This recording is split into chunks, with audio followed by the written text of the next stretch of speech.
todas las células paritarias de la célula. En la fase intestinal, cuando el alimento ya entra al intestino, y es como que se ve dividiendo la situación de en las células paritarias cuenta con 5 receptores. Acoplan la acetilcolina, la gastrina y la dopamina, que son los principales receptores del ácido gástrico, porque estimulan el ácido gástrico. La acetilcolina y la gastrina se acoplan a la proteína TQ, como mencionamos también, y la histamina a la proteína GS. Lo cual la somatostatina y la promistalamina serían las hormonas inhibidoras del ácido gástrico, lo cual disminuye la cantidad de AMP cíclico para que se inhiba la bomba de protones. Y esa es una regulación total del ácido en el estómago. Y como se mencionó, en el paciente fue recetado con esomeprazol, los cuales son inhibidor principal directo que actúa en la bomba de protones para que se secrete menor cantidad de ácido. ¿Por qué el paciente ha tenido episodios de afección de la Bueno, la resistencia es un trastorno general que tendría que ser un conjunto de enfermedades, el cual afecta la inflamación de la mucosa interna del estómago. El síndrome de Stolling-Anderson presenta gastrinomas, que son tumores que elevan la cantidad de gastrina, lo cual puede producir úlceras pépticas. Unas causas más generales de la gastritis tendría que ser los medicamentos antiinflamatorios no esteroideos. Estos medicamentos actúan directamente en los receptores que secretarán la mucosa. Entonces, al no haber mucosa, no habrá protección del estómago, producción de úlceras. También está el Helicobacter pylori, que es una bacteria que está en la mucosa. Esta bacteria se caracteriza porque presenta la ureasa, la enzima que descompone la urea en amoníaco y dióxido de carbono. El amoníaco hará que la bacteria tenga una capa de protección en el ácido del estómago. Entonces, la bacteria que está adherida en la mucosa libera toxinas, lo cual genera la mucosa y se libera las úlceras pépticas.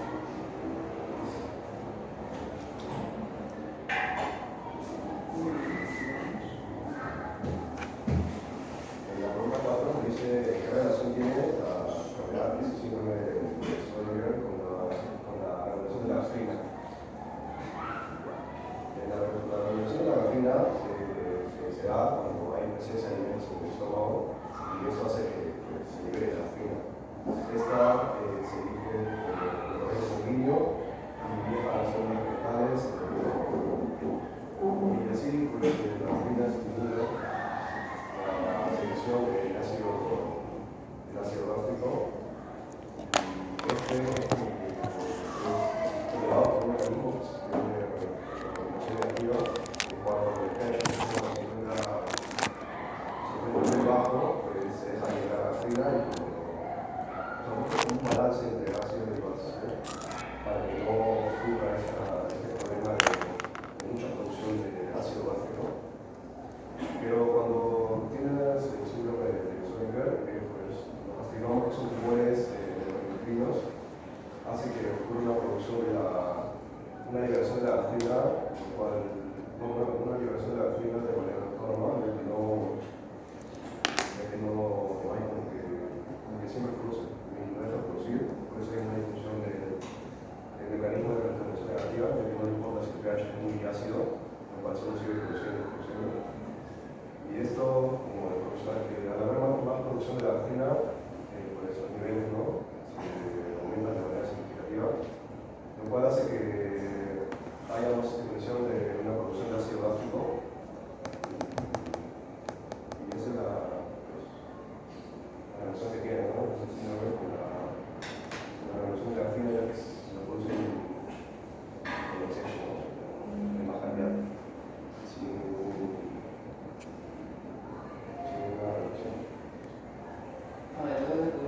¿Cuál será el principal mecanismo regulador negativo de la secreción de gastrina?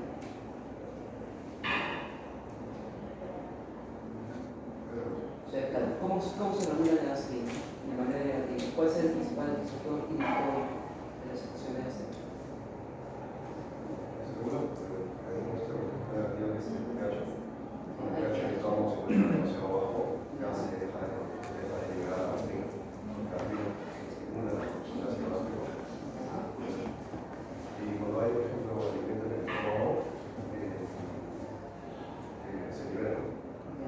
¿cómo es que se disminuye la secreción de gastrina?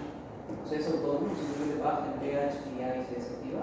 ¿O hay algún mecanismo, hay algunas células que están interfiriendo?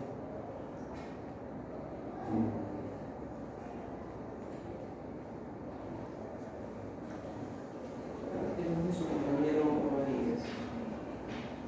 Rodríguez Pereira. Esto es su parte. La pregunta es cómo se regula de manera negativa la situación de gastrina. O sea, en otras palabras, cómo se inhibe la situación de gastrina. Su compañero mencionaba con el pH bajo, pero ¿es simplemente el pH bajo o hay algo más? ¿O habrá algunas células que sean encargadas de inhibir la situación de gastrina?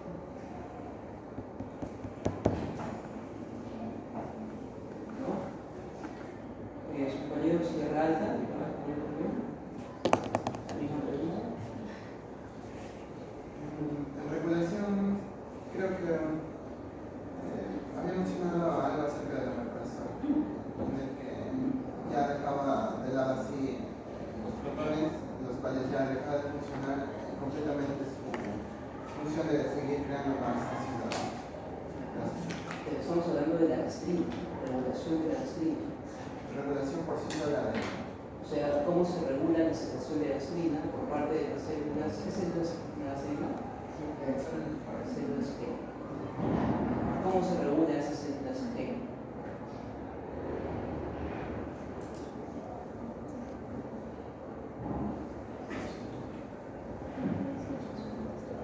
Para su compañera Tumba, ¿cómo se regulan las células G? Son las que secretan gastrina.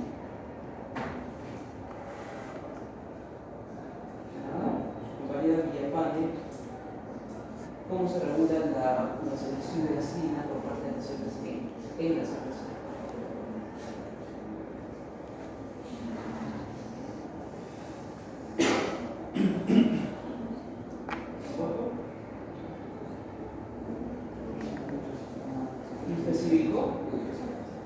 ¿Específico? La misma pregunta. La hormona de somatostatina. La hormona somatostatina. ¿Cómo así? Las células.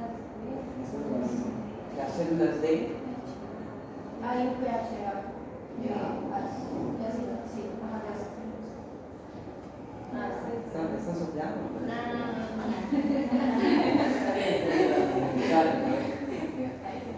Ok, entonces, ¿la somatostatina qué hace? Inhibe lo de las células G. Lo de las células G, ¿cómo se llama?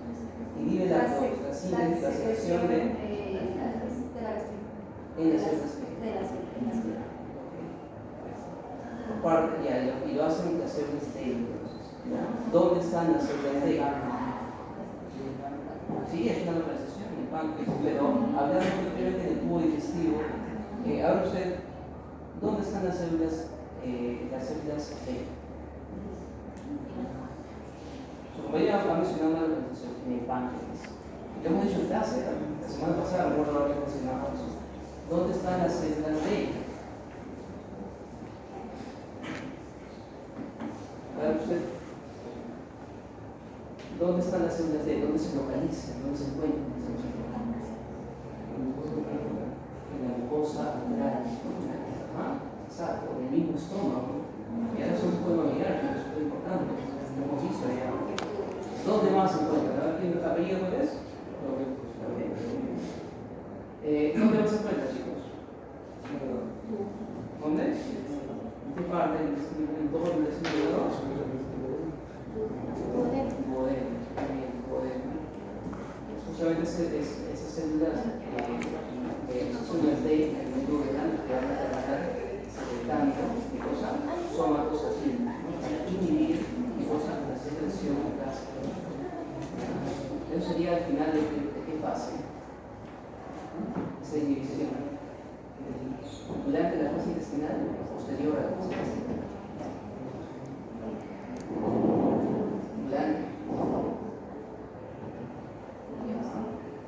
Tenemos su compañero Bazán Sevillano. Compañera Bazán Sevillano. ¿Lucía? ¿Usted? ¿Sí? ¿Qué nos dice al respecto? ¿En qué momento van a actuar las células que secretan somatostatina? Están localizadas a nivel del duodeno. En la fase cefálica, gástrica, intestinal, posterior al intestinal.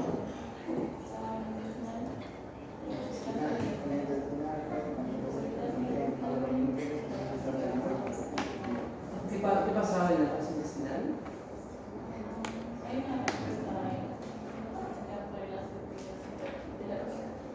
Ya, pero todas esas fases, ¿qué es lo que hacen? Ahora preguntamos a su compañera.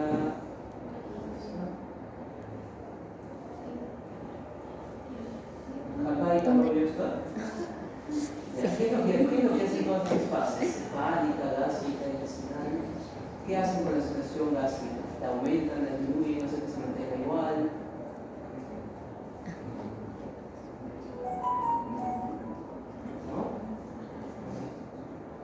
Padilla, ¿verdad? Sí, ya, la misma pregunta. ¿Cuál es la función de esas fases de la secreción gástrica? ¿La aumentan, la disminuyen? La aumentan.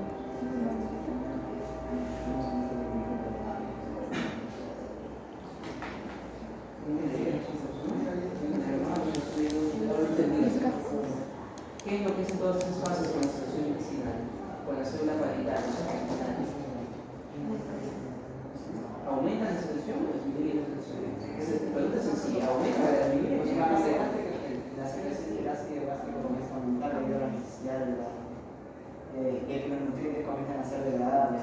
Pero mientras tanto, cuando ya estos nutrientes han sido degradados y comienzan a pasar a la fase intestinal, al duodeno, lo que hace la fase intestinal es comenzar al ácido comenzar a entrar en esta fase.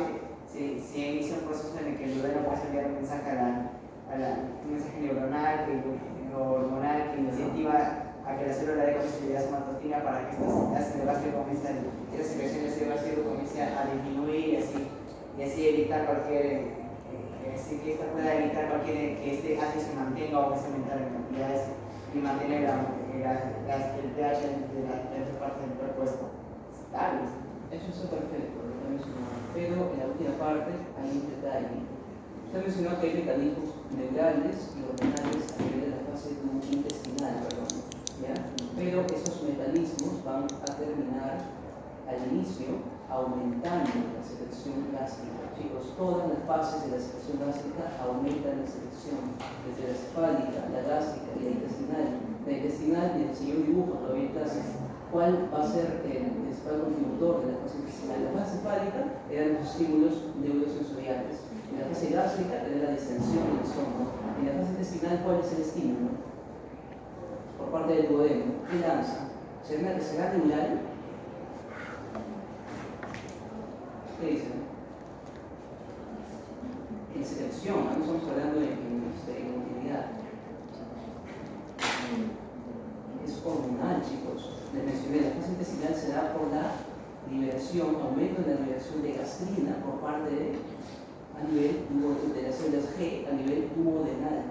Ya antes de lo que mencionó su compañero menciona de que llega un momento en que llega tanta la cantidad de ácido es tanto y el vaciamiento es tanto que el duodeno simplemente ya no puede más, por decirlo así.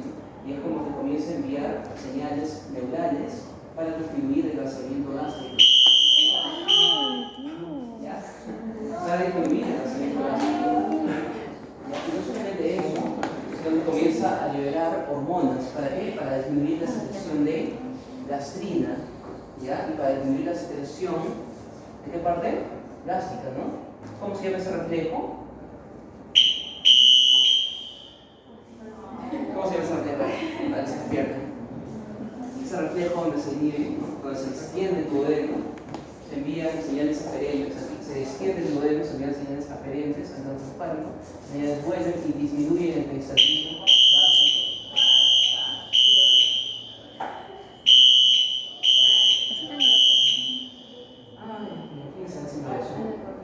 Y aquí se disminuye la secreción gástrica. Lo que pasa es que la práctica fue una de las tareas continuas.